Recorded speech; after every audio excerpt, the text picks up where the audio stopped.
So Zach Marsh here with Middletown Tractor Sales.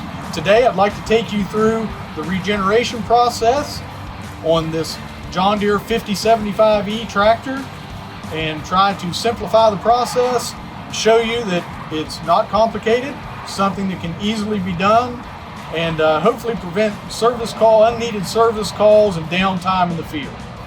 So basically, all new equipment has a few different means to control the exhaust emissions.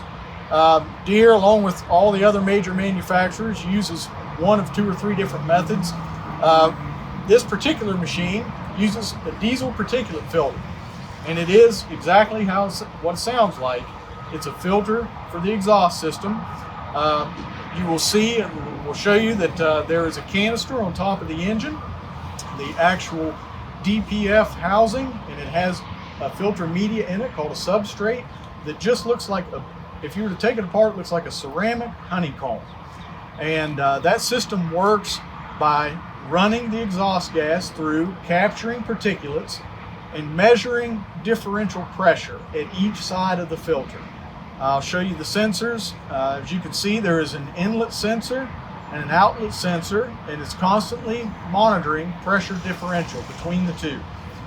So a few things have to happen to qualify this machine to go into a cleaning process.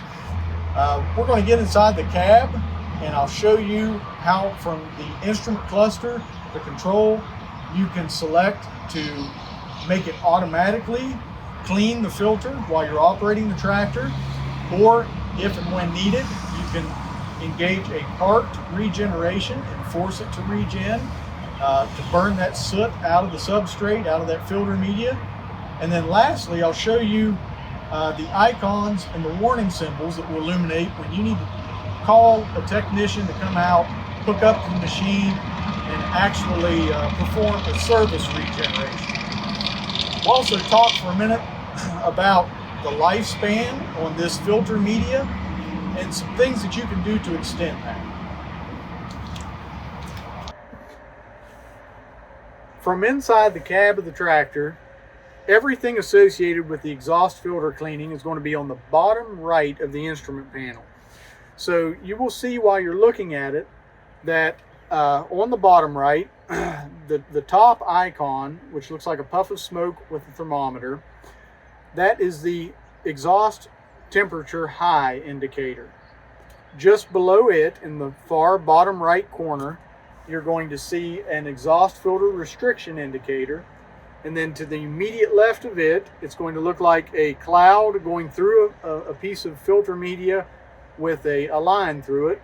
That means that exhaust filter cleaning has been disabled. And the one we want to talk about for just a minute, that top right one, that exhaust filter, that exhaust temperature high indicator, that is going to come on anytime that the tractor is doing an automatic regeneration. To the right of the instrument panel, you're going to see a switch, a three position switch. That's your exhaust filter cleaning switch. The center position, and it will always return to the center position from parked, or anytime you just touch the switch, it clicks to the center. That automatic position is where you want to operate this tractor at all times. The only exception would be is if you're going to be in some building, barn, chicken houses, some in this area where you don't want that hot exhaust temperature during a cleaning process to ignite dust in the air. So if you're in a flammable situation, you can temporarily disable the exhaust filter cleaning by pushing on the bottom of that 3 position switch. You only want to do this on few occasions. One is if you're in a flammable area, like I was saying, or the other is if you have an exhaust hose, if you're in a shop and you're actually capturing the exhaust so that it doesn't get out into the shop. You never want to let it be doing an automatic regeneration. Other than that, any planting, any hay work, any brush hogging, anything like that, loader operation, leave it in the automatic mode. It will do its thing. If you don't reach a few criteria during normal operation.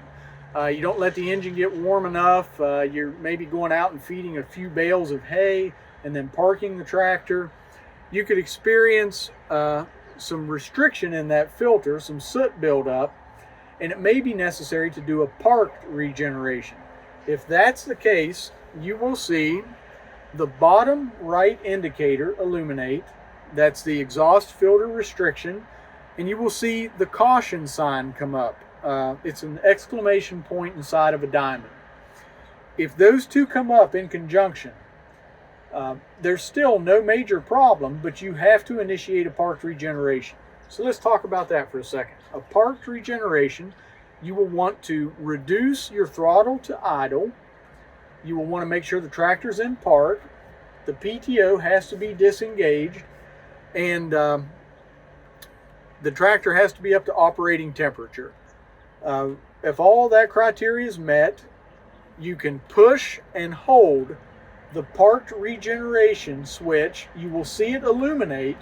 Hold it for 3 seconds, and once it starts blinking, the engine RPMs will rev up to 1800 RPMs. You'll get a brief countdown showing that it's about to start the parked regeneration.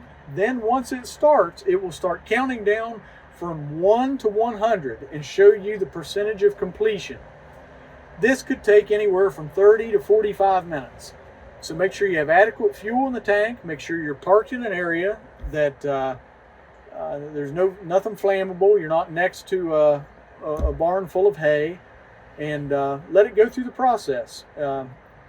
After 45 minutes and after it reaches 100%, you can feel free to return it to the automatic position, and once that happens, the light will stop blinking within 30 seconds and you can resume normal operation. In summary, try to let the tractor do its own thing.